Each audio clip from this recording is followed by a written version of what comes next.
Hi guys, and welcome to Svetlana's Corner. I think I have a pretty good video for you, or at least it's one so many have asked me about. And this is red flags in a prison relationship. I know everybody wants to see the red flags. So before we go into the video, I want you to do something for me.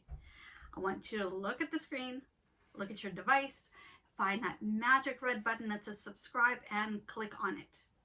And make sure you ring that bell so that you're notified every time I post a new video. If you like the video, give it a thumbs up. This is a free way for you to support my channel, and it means a lot to me. So let's dive right in.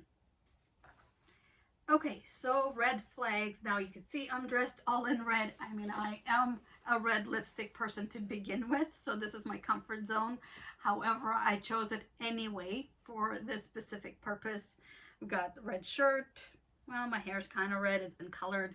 I'm wearing red, so we're going to go with a red theme here today.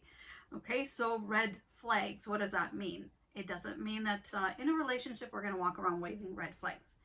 It just means that in any relationship, especially a prison one, but in any relationship, we're always watching for those red flags. Something that seems off, something that tells you, you know what, this is not right. This is not where I want to continue. Sometimes it might be this is where I want to take a step back and see if I want to continue. So maybe that's a little bit of a yellow flag, but you know, we won't go there. Anyway, so red flags, I'm going to go through them one at a time. And I just want you to keep in mind that these are not all mine. I've talked to a couple of pen pals and got their feedback on what men think is red flags in there. What do they do that tells them that woman is not the right one? What do they think when a woman's being played and a man is getting played, etc.? So I've talked to a couple of the guys and a couple of the women and kind of got some feedback from different people on what those red flags are, what we should be watching for. So these are just a few opinions. Take it with a grain of salt. You know, this is not your Bible or manual or whatever that may be. This is just some opinions. I wanted to do this for those that were asking about red flags in a new prison relationship.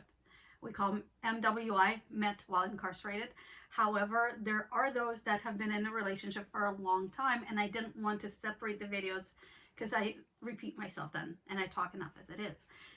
So I'm going to try to group both in here. So whether you are new, you're a pen pal, you're new to a prison relationship, or you've been with somebody for a long time, you know, the situation may be differently applied to you. So you have to, like I said, take it with a grain of salt. You have to look at your situation depending on what stage you're in. What seems right for you may not be right for that person, etc. Every relationship is different. Every stage of a relationship is different. So take what you hear and just apply for how it is for you. And please make sure that if there's something you think of, just put it right in the comments, because we're all on that journey. We're all learning from each other, and it's great to get that feedback. So again, there's some that have been in a relationship for a long time, whether it is marriage or you've been engaged or you've been with that person for a long time. You know them. You know them well. You know what's normal for them, and you know what's a red flag for them, what's a little bit off for them. And then there's some of us, I shouldn't say of us, some of you that may have rekindled that relationship. So that person might have been a little bit different before than they are now, especially if they were on the streets before and they're in prison now. So if you rekindle that relationship, they may be different, and that is to be expected. You're still watching for certain red flags, but you're expecting different things. You're looking from a different perspective. For those of you who have met your loved one while he was incarcerated, and I'm going to use he because most of the guys I've talked to are guys and mine is a guy. So I sometimes forget to switch he or she. So if I use he, I mean them, your loved one. So that relationship, if you've met that person while they're incarcerated, that relationship exists in your head only. And I'm not trying to insult anybody because I've been in that position too. This is not to say your relationship is any less real than somebody else. It's just that your relationship exists with phone calls and emails. You've never lived with that person. You've never told them to pick up their dirty socks and see their reaction. You've never seen them make dinner, forget about it, walk out the door, and you see your stove on fire. It's a very different thing if you've lived with somebody and then you see the changes in them than if you've never lived with someone. So I've been on both sides here. I understand how that relationship can be both ways. So like I said, you have to apply to the type of relationship you're in and how long you've been in that relationship. So again, that's just something we all do. And we are all, and especially women, I'm talking about myself because, well, I only know me. But all of us have this wonderful, amazing thing that we are born with. And that's called intuition. That gut feeling that tells you something is off. You got to listen to that.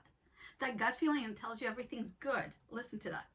My gut feeling right now tells me I'm hungry. And that might be true too. But you got to listen to that intuition. You were born with it. You were given that, whether it's by Creator, by God, whatever you believe, that you were given that gift.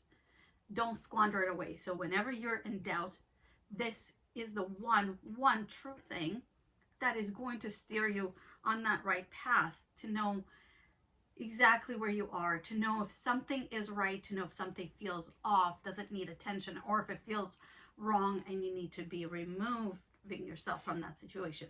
Really removing yourself from that situation. The other thing we're looking at is personality. Everybody's different. I am different than any one of you. My guy is different than every other guy out there. That sounded a little egotistical, but every person is very different. So you have to listen to your gut. Yeah, you know, don't ignore it. Just pay attention to that. Again, you're also looking at that person at where they are right now. You know, maybe they were not a good person before. Maybe they might not be a good person tomorrow, but where are they right now? Are they honest with you? Are they living to their best potential? Are they giving you their honest communication, their feedback? Are they being straight with you? So you're looking at that person for who they are right now, for who they will be. If you're going to be doing time with them, they may be inside a prison, but you're doing that time with them. So you're looking at them as for who they are. Are they going in a direction that you would like them to be because you see yourself going there with them? So that's kind of where you're evaluating things. At least that's what I look at. I don't look so much at the past because, well, mine isn't perfect either. Nobody's is. But I'm looking at, do I like this person for who they are now? Do I like where they're going? And are they being the best version of themselves? That goes with that gut feeling. That's for me. So one thing I have here, and I actually wrote down notes, so you're going to see me glancing into it. That's why. I did write down that one of the guys told me is honesty is your number one key. Your communication is number one, because in prison especially, that communication is the biggest thing you got. So if something is off, you have to talk it out.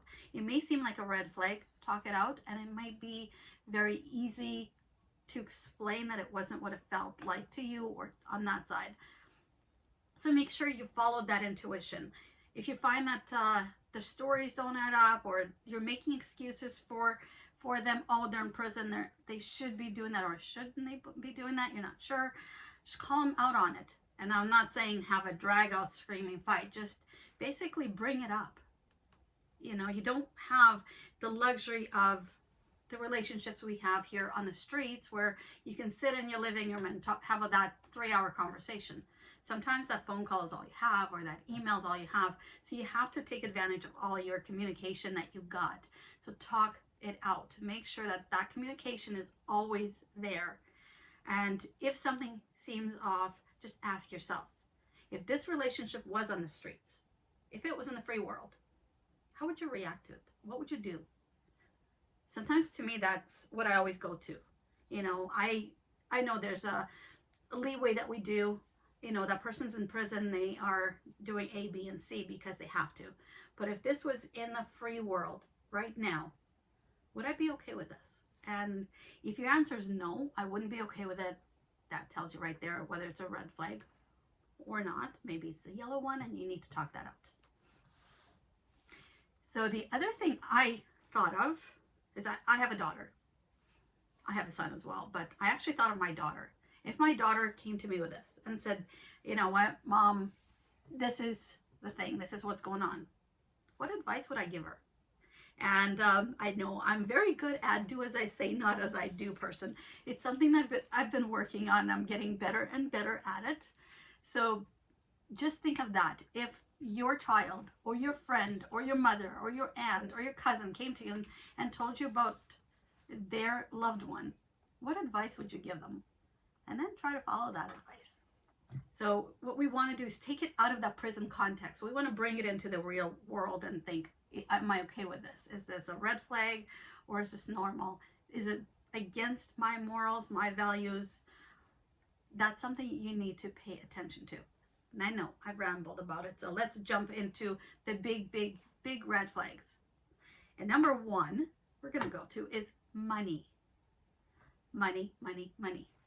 There's a song, more money, more problems.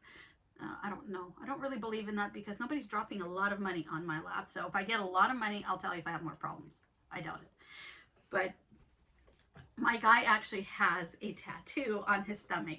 It's a bunch of $100 bills, and it says money the root of all evil. It's very ironic if you actually know him because he doesn't care so much about money. But he truly believes money is where the problems start. So that's why I thought of money being the number one thing we always look at. You know, if you're new to a prison relationship, do not send money at all. Do not send money. I mean, I don't want to tell you what to do. If you want to send money, then that's up to you. But in the beginning, don't do it. Get to know the person first. And definitely do not send a lot of money. You know, find out what is reasonable, what is not. But in the beginning, you know, you want to get to know the person before you start sending money. And a lot of people always see red flags when they start with money. When people start asking them about money. You know, putting money on the books, putting money for this. It's always a red flag when money's involved. So give yourself a little bit of time to get to know a person before you start sending them money. Now, hear me out. If you've ever known somebody well in prison, or you know how prison works, inmates need money. They need it to survive. They need food. They need money. They do. And I actually wanted to do a video about how much they need. I know that varies from person to person and facility to facility. So that is something I've been trying to figure out how to put together. But if you want to send somebody money, and notice I said want, not if he's making you send him money. If he's pushing you to send him money. If you want to send him money, it is up to you. If you have it and you want to send him money, go for it.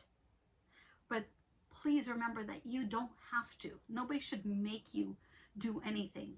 Nobody should make you send somebody money. And sometimes, yes, you do need money. You do need money for those phone calls. You do need money for mail, even snail mail. You got to pay for that stamp. But he could go without. We all can go without if we have to. So you might have to go without the extras. You may have to say, you know what? We're not going to have calls. Or instead of 5 calls in a week, we're going to have 1 call per week. Is it hard? Yeah, it is hard. But if you're looking at money, you're going to have to talk about that budget. You know, babe, I know that you need the money. I want to send it to you. Look, we got to talk about calls.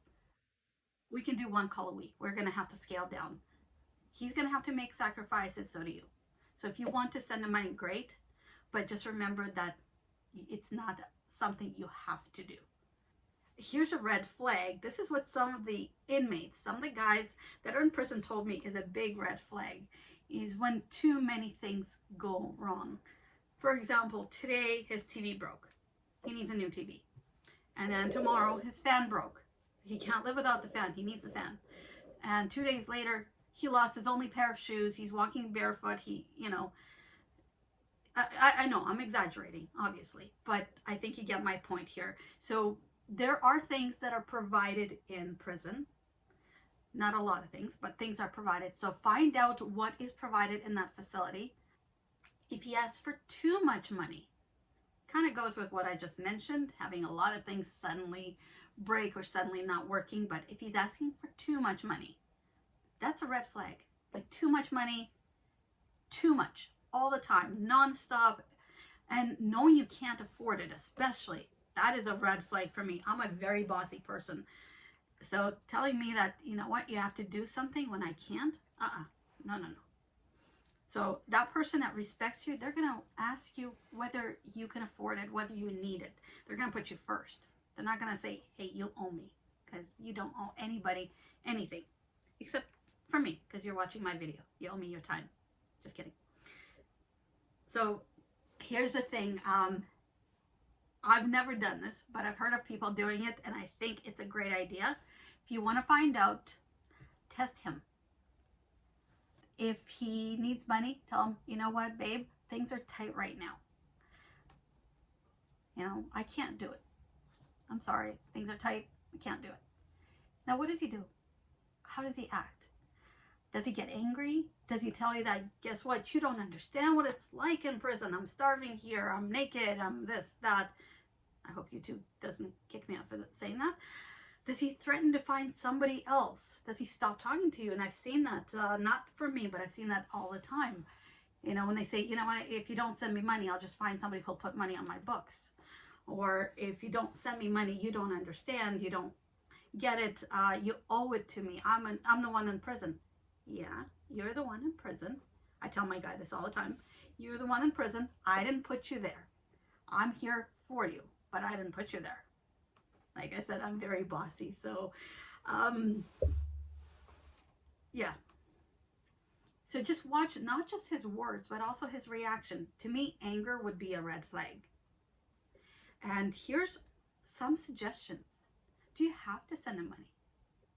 Instead of sending money, can you send him the items? I mean, there's food packages, there's things you can order, there's websites and things like that. I'm not going to cover that here, but there's secure packs where you can order shoes, for example, or that radio. You don't have to send them $200 for a radio. You can order them that radio. You don't have to send them money for the books. And I mean actual books, you know, reading books. You can actually send them the books. Amazon, Walmart.com, whatever that may be, you can actually send them books. Here you go. If you need money for the phone calls, you can send them $50 for the phone calls, or maybe you can put money on the phone instead. So the money's already there. If you're using something like JPay, I know Wednesday for a lot of states, there's a free reply stamp. So add a free reply stamp and always sit down and talk. Talk about that budget.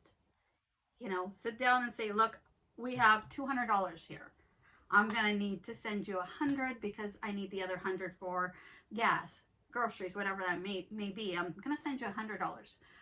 What are you going to do with it? What do you need this month? Do you need it? Can you go without it? Can we work out phone calls, or maybe we can do less this time?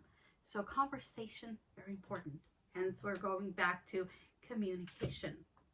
So as we talk about money, this has not been anything that I've come across personally, but one of the guys told me that watch for signs of drug abuse. If you have somebody that could be using drugs, they will start asking for money, a lot of money, suddenly. And you're watching those signs, you'll see them. Like I said, I've never done drugs, ever. I've never tried. I've been one of those really good girls. I have my faults and everything else, but I've never tried drugs, and I don't have an issue of drug use with my guy. So I don't think about that, but this is what one of my pen pals mentioned. If you need to know, look up anything to do with drug addictions. Check those signs. So you're looking at, is he missing visits? Does he show up at those visits? He looks high. And if you know what drug use is, you will know those signs. Like I said, it doesn't really apply to me, and I'm not going into the whole drug use here. Addiction is a very serious illness, and it needs to be dealt with. But just look for those signs, and you need to maybe address that with him. One thing I want to mention is please, please, please proceed with caution. Everything you say is monitored. You can't send him a JPay or an email that says, baby, are you using drugs? I mean, everything is monitored. He can get a write-up for that. He can go in the hole just for investigation only. So don't get him in trouble because you're worried about him. This is something you might have to do in person, or some words you might need to find code words, anything like that. If you're worried about him, it's something that you need to watch for and bring up. I just advise you to do it in a very cautionary manner. And I say this from personal experience now. My guy doesn't use drugs, but he's been in the hole. He's been in solitary for the investigation just because they can't put you in solitary if they think somebody on that unit is using drugs. So be careful what you say. Nothing you say is private. Nothing you send in there is private. Your communication is monitored. So if you're worried about something, make sure that what you address is okay to bring up or find the right words for it. Okay, another red flag is being ghosted. And I've had a lot of people say, what do you do if you're ghosted? And by ghosted means he disappears. So that's a red flag. Now you're going to check, does he have loss of privileges? We call it LOP, L-O-P, loss of privileges. Is he in the hole? He just disappears. He doesn't talk to you. You might be ghosted. Or communication is very minimum, as in he's gone for a long period of time, or he gives you just a little bit, like those crumbs, a minimum of communication, just enough to string you along, but also where you feel like it's not what it should be. That's a red flag for me. He always has an excuse why he can't call, why he can't write, why you can't come to visit.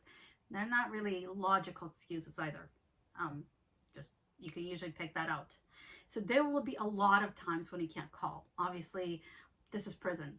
Nothing's guaranteed. There's going to be lockdowns. Money's going to be low. Whatever that may be, he couldn't get to the phone.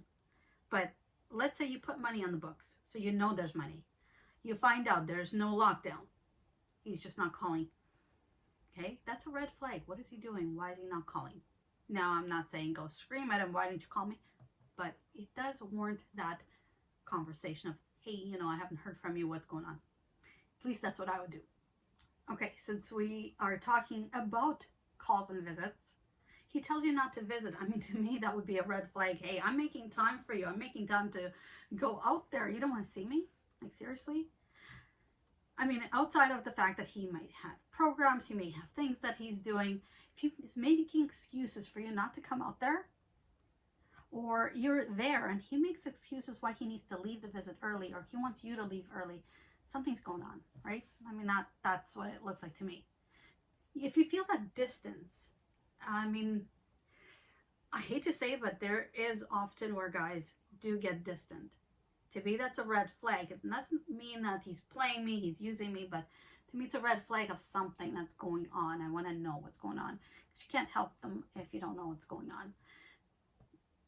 In most prisons, visits are done a certain way. They either have so many points that they can use visits, or they have so many days. So, for example, if he has so many points, he's got 18 points, and he's using 5 of them on visits with you. Well, where are the rest of the 13 points? If he has visits on Wednesdays and Thursdays, and he only wants you to come Wednesday, why doesn't he want to see you Thursday? I mean, I'd want to see him Thursday too. So why doesn't he want to see you? Like, who's getting Thursday? Or is anybody getting Thursday? Or maybe he's doing something. I don't know. That's a red flag for me, personally.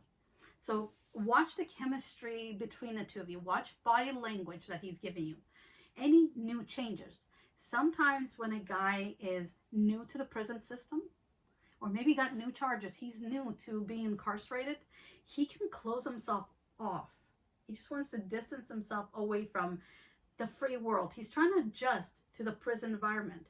So it may not be that he's got somebody else or he's doing something shady. He's trying to distance himself. He's trying to acclimate into a whole different world.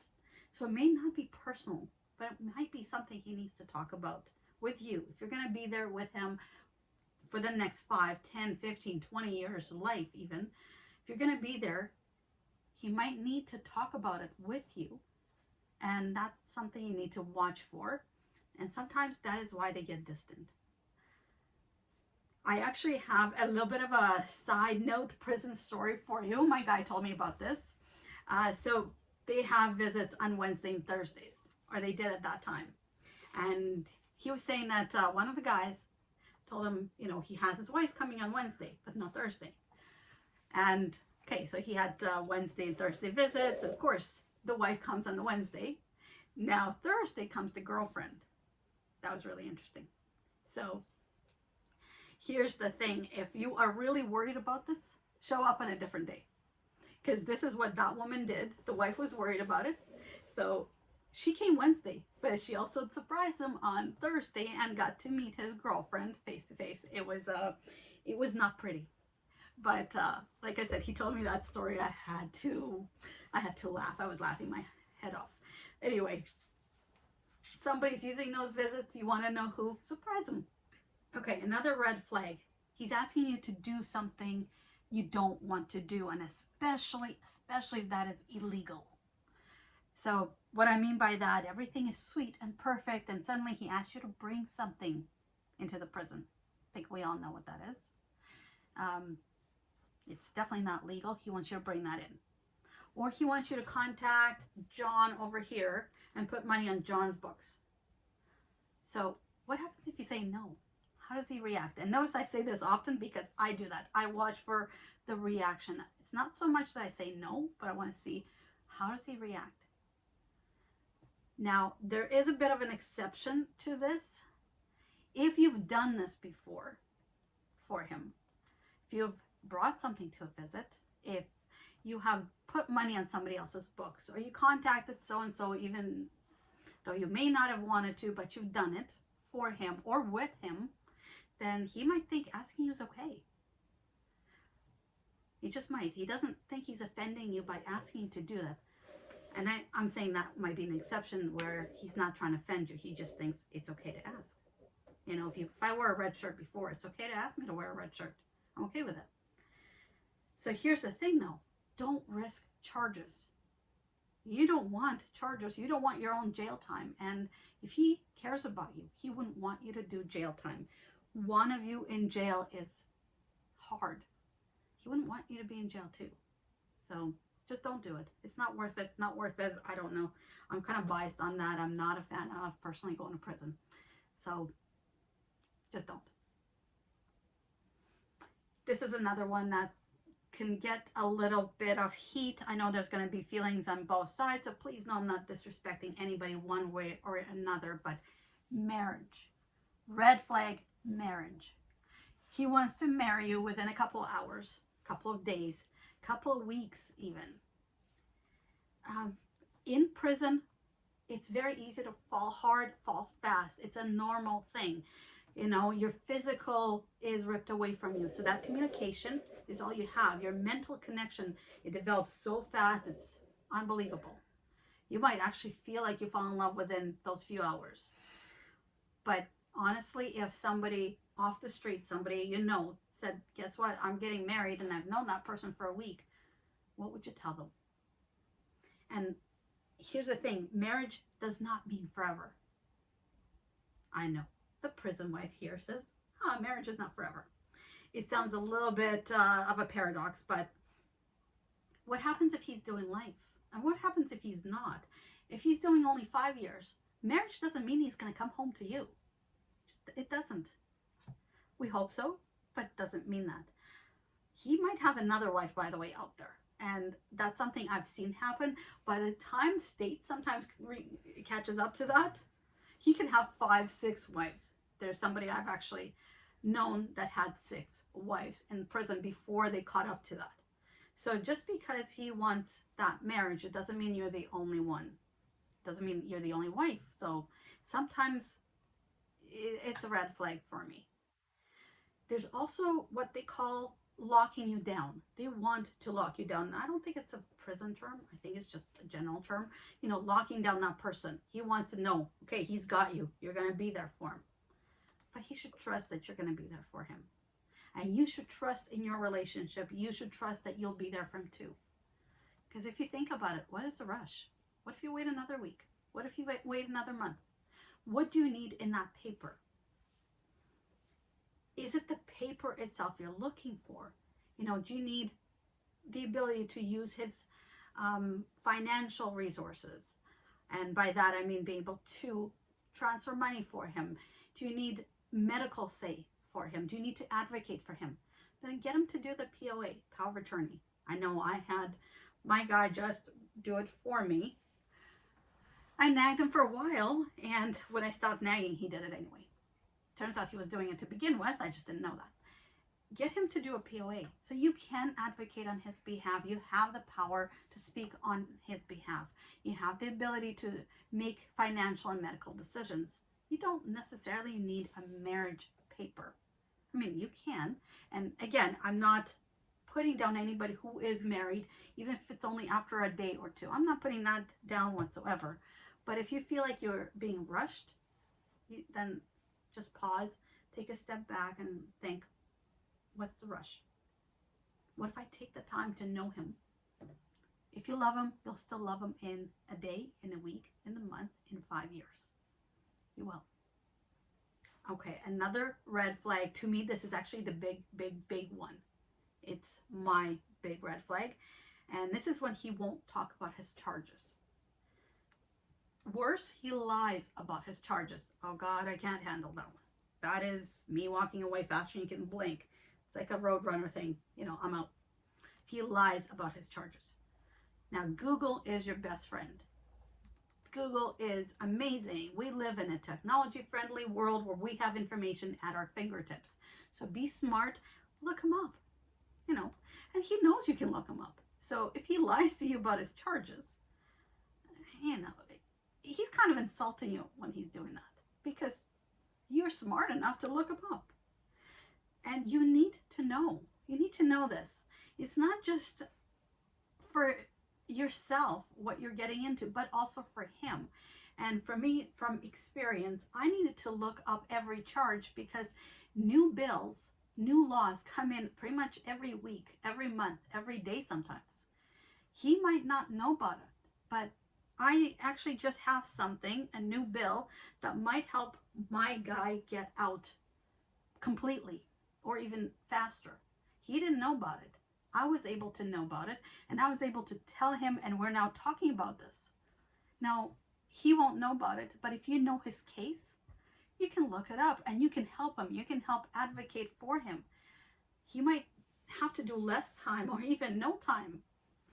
So knowing his case is important. Now, he was not a choir boy. You know this.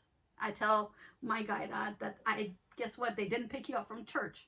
He laughs it off saying, trust me, you don't know what they do in church. So that's a little joke we always have going on, but he was not a choir boy when you met him. We know that. There's no judgment there. But there are also innocent people in prison. And there's mandatory minimum sentencing when there's trumped up charges. We know that too. However, you deserve to know everything he's facing, how much time you're doing with him, because you need to be okay with doing that time. How can you say I'm okay with it if you don't know what it is, right? That's for me a big one. And is he telling you the truth? So here's a little caveat though. I like to look at everything from both perspectives. Maybe I'm a Libra. I like to balance things out. So I like to see it from my point of view and the other person's point of view. See if there's a little bit of a shade of gray here. If you look up a person and read what they did, it is horrendous. Sometimes they say so many things and you're looking at a monster out there. And that doesn't sound like the person you know. And the truth is, we're reading something that's written by media. And media needs a story. In any good story, there's a victim and there's a villain. They need that person to be as big of a villain as they can. He has to be a monster. She has to be a victim, or she needs to be a monster. He needs to be a victim. There needs to be the big bad wolf. There needs to be a little bit of a Riding Hood. Red Riding Hood? Something like that. There has to be that. So when you read the stories online, it's not going to be what he tells you. A little bit off. You're going to see them vilify him. You're going to see them make him into a monster. So take what he tells you, take what you read, and the truth should be somewhere in the middle of that. It's not going to be what you read. It's not going to be what he tells you. It never is, because our own perspective, our own opinions on what happened and what we read out there is never the same. So the truth is somewhere in the middle. It just is. And any questions you have, you're going to have to walk through all of them. Now, it's your life. If you're doing 5 years with him, 10 years, if he's got life, you need to know what you're doing with him. You need to be okay with it. You need to know his charges. You need to be morally okay with it. You need to know that the time you're giving into that relationship is what you want to give into that relationship. So make sure you're okay with it, and you can't be okay unless you know it. That's my take on it. And I actually had to walk through the charges. I went through that with my guy one step at a time. I told him, break it down day by day. You know, when were you born up to now? Let's break it down day by day, week by week. You want to walk through that with him, because that gave me comfort. That gave me the ability to know this is what is in front of you. Do I want to do it? Yes. Can I do it? Yes. Is it going to be hard? Yes. But I'm walking into it. I'm walking into it with my eyes open, and he knows I'm walking into it with my eyes open. So one thing I do want to caution you, though, again, here's a little bit of a careful tip. If there's a trauma involved, it's very hard for a person experiencing that mental health or trauma to talk about it. It might not come overnight. So he might have to talk about in limits. And another big flashing warning signs that I hear right now in my head is your conversation, again, are monitored. So be very careful when you talk about an open case. And I know this, again, from my guy's personal experience, that when you talk about it, somebody overhears it and they can use it. It's been done. Like I said, personal experience here. It's been done. This is how they have informants. Truth or not, it can be used against them. So make sure that if this is an open case, he might not be able to talk about it on a recorded phone call or on that JPay or Quarlinks email. This might be a face-to-face conversation. Whichever way you do it, make sure it's done right. Make sure you don't put his case in jeopardy or even his life in jeopardy. Anything like that. So that's the charges red flag here. Another red flag to me, this is definitely to me, is if he talks about the good old days. He's romanticizing the good old days, about hitting the streets, and he wants to pick up where he left off and hang out with the old buddies, homies, associates. I'm getting a red flag just thinking about it right now. This big red balloon over my head, if you can see it. No. He got into prison because of those things. And I don't want to do this again. And I'm not saying this is what mine did. I'm just saying I don't want to do that time again. This is a one-time thing only for me. I don't want to keep doing this. It's not a roller coaster ride.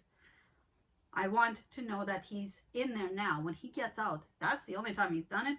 He gets out. I don't have to think about the word prison ever again and him in that prison ever again. So does he make plans for the future? Does he make plans for his own future? And does he make plans for a future with you? They're two different things, but does he do them? And I always watch for that one. And I always say, what are your plans? What is a next step? What is a step down the road? I need the plan. I'm a planner. So for me, visualizing, writing it out is a big one anyway. And he's the same way. Mine is the same way. He likes to write things out. Everything's in point form and brainstormed. And yeah, we go through that all the time. But it helps. It helps to know this is the plans. This is what needs to be done today. This is what needs to be done in a week. So does he do that? When he shares a story with you from his past, this is what happened during his crime maybe, or this is what happened when he was on the streets. Yeah, that's normal. We all have a past. We talk about our past. But there's a difference between talking about your past and the word is romanticizing, like making it into this great thing. Because if it's a great thing, when he gets out of prison, he's going to go right back doing that great thing. He's going to be right back in prison, and you're going to be doing this over again. And I don't know, I just don't want to. I'm doing it once. So that is a big red flag to me if they see the past, the associates, the stuff they did as a good thing. And is he putting in the work? Now maybe he gets out in 10 years, but is he working towards something now? Because he shouldn't be working towards it in 10 years from now. Why isn't he doing it now? I mean, I know I'm going to retire in 30 years from now, for example, but I'm thinking about it now. What am I going to be doing? I have kids. What are they going to be doing? My kids love this, by the way. I already planned out our grandchildren and everything else. It's fun. I'm a planner, but I want to know if he's planning things. Is he putting in that work? What is he doing to do that? What is he doing now to cement his future? What is he doing for his future? Is he taking classes that will help him? If he has anger issues, is he taking anger management? Is he working on a drug problem if he had one, for example? Did he give up his associates from the past? That's a big one for me. Did he give that up? How is this time going to be different? If he's been in prison more than once, how do you know this is different?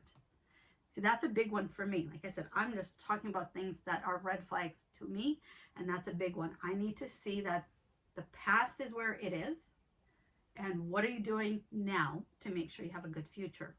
And what are you doing now to make sure that we have a good future? Where am I in your future? So those are good steps to me. That tells me that he's thinking ahead, not he's looking back. Okay, finally, we're going to talk about bad tempers. Okay, we all have bad days, and trust me, I have those bad days where I'm ready to scream. Today's not one of them, but I have a lot of those days. Everybody's entitled to have a bad day. If he has bad days often, maybe he needs help. There's a lot of mental health issues in the prison system. I'm a big advocate for the mental health. So that's my own thing here. Anger management, medication sometimes is something what somebody needs too. Doesn't mean they'll be provided that, but you need to advocate for him to get that help. But the red flags I'm taking out of this is he controlling? Is he abusive? Does he talk down to you? How does he talk to you? You know, I've heard people say, you know what, he tells me when I can go out, what I need to wear. Are you kidding me? Really? If somebody told me what I should be wearing, they're not going to like me so much. But like I said, this is who I am. Now, it is normal to have conversations about exes, boundaries. So maybe he doesn't want you going out late at night because he's worried about you.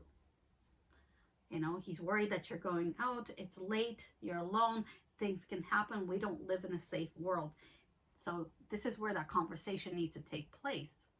Because I would say that his fears are founded. He knows what can happen out there. He's worried about you. But if he's accusing you of something, if he's telling you what you should and shouldn't be doing, that's a red flag. If there's anything like abuse, whether it's physical, emotional, verbal, it's a red flag. Nobody has a right to talk down to you. Nobody has a right to yell at you. Being yelled at, big red flag. Big, big, big. His job, or your loved one's job, is to be supportive and encouraging, not somebody who puts you down. And that's just what it is to me. It comes down to how do they treat you. I know with my guy, sometimes we get into what I call the little arguments because he calls me out on my stuff. Lovingly, but he does. And it's actually a good thing. I will tell him, you know what, I want to do this, but I don't think I can do it. And he'll call me out on it saying, yes, you can. And next day, yes, you can. And the day after, yes, you can. So that's what I call it by saying he calls me out on my stuff. And probably in the week, I'll stop and go, yeah, I can do it. Hence, the start of this channel was that prime example. I mentioned that I wanted to do it, but I'm not a camera person. I'm not. And he goes, yeah, you are. You can do it. I said, yeah, no. Okay, he dropped it. And then the next day he mentioned, so you're going to do this, aren't you? I said, no, I'm not. Come on, I told you I'm not. Drop it. And he drops it. And about 3 days later, he brought it up again, said, I know I can hear this in your voice. You can do this. If you're worried about being shy in front of the camera, all that, you can do this. And I said, you know what? No, I'm not doing this. And guess what? About a month went by when we were on the phone, and I said, guess what? I decided to do it. And he goes, yeah, I knew you were going to do it. I just didn't want to push, but I thought I'd bring it up once in a while. So it's okay if he calls you on your stuff lovingly. That's what I'm always referring to it. And I do that to him when he says, you know what? This is a lot. Yeah, you can do it. And that little bit of a nudge, that little bit of a push, I think we all need that once in a while. But it's different than push, you know, that push that isn't welcome, the push that feels like you don't have a say. If you're walking on eggshells around anybody, if you're watching your words, if you're walking around his temper, watching how you say things, who you talk to, if today he laughs about something and tomorrow suddenly you say the same thing and it sets him off, oh, come on, that's a red flag. If you lose your voice, if you feel like he's mean, he's scary, no, it's a red flag. That is abuse. That is control. That's not love. And I'm not just talking about prison, in anywhere, in any relationship, any therapist you talk to is going to tell you that abuse isn't love. You are your own person. You have the freedom to do whatever it is you want to do. Nobody has a right to be abusive to you, ever. So a little bit of spin-off on that. Another red flag I'm going to mention is he doesn't want you to talk about him or your relationship. Not on social media, not to your friends, not to anybody in your life. To me, it's a bit of a red flag, and I'm going to tell you why it's a bit of a red flag. If his is a high-profile case, he might not want you to talk about him or his case because there's privacy issues that are involved with that. Sometimes the guys are concerned about the negativity on social media. A lot of the times relationships, they simply don't work out. And he's afraid that you're going to look at that. You're going to see that 90% of relationships don't work out. Well, you don't have a chance. And by the way, I'm saying 90 out of my head. He's worried that you're going to see that it's not going to work out. You're going to leave him. So when you talk to him about it, ask him, why does he feel that way? And if this is what he tells you, well, this is the truth. I mean, we all have our fears, we all have our doubts and things like that. And in regards to his case, of course, he has a right to have privacy for his case because he doesn't want to hurt it. But if he gets upset that you tell somebody close to you, your best friend, your family member about him, that's a red flag. Trust me, it's a red flag. Now, here's where I'm going to mention the gray area. Pen pals. It's a great gray area. If this is not somebody you've been with for a long time, you're not deeply invested in that relationship, it's somewhat of a new pen pal, things are a little bit different. So if he's a new pen pal for you and he expects you to give up everybody else right from the beginning, that's a red flag. Because if you haven't had that exclusivity talk, if you haven't promised each other to be exclusive and he already thinks you should give up talking to somebody else or anybody else, to me, that's a red flag. Maybe he wants a relationship. But if it's the very beginning, he's already expecting that it's just him, I see it as a gray flag. Again, that's just my own opinion. I wouldn't stop talking to anybody I want to be talking to because somebody tells me to. That would be a gray area. It depends. Maybe you are in that point where he wants more. He just doesn't know how to say it. Maybe he said it in the wrong way. So that warrants a conversation in my head. So again, we come down to use communication and that intuition. You have it. Don't ever forget about your gut feeling. That's going to be your answer to everything. I'm not, your neighbor's not, your family member's not, although they might be good people to talk to. It depends how they are in your life. But your gut feeling is going to have more answers than you think. So that is some of the red flags that I can think of that I've talked to the guys and I talked to some of the women, and that's biggest points that always come up. It always comes down to how does he treat you? How does she treat you? What your expectations are? How do they talk to you about it? And comes down to honesty, communication, and not intuition. That is all I have in terms of the red flags. I want to thank you for joining me today. I hope that you did subscribe, because I actually want to do a green flags video. Something that says these are the good things in a relationship. Because we always focus on what can go wrong, and prison's a negative world. So I want to do a positive video. So that's going to be coming out soon. And you won't know that unless you are subscribed. So I hope you are. Anyway, I am hoping you all have a great day. Thank you again for joining me. And I'll see you on the next one. Bye.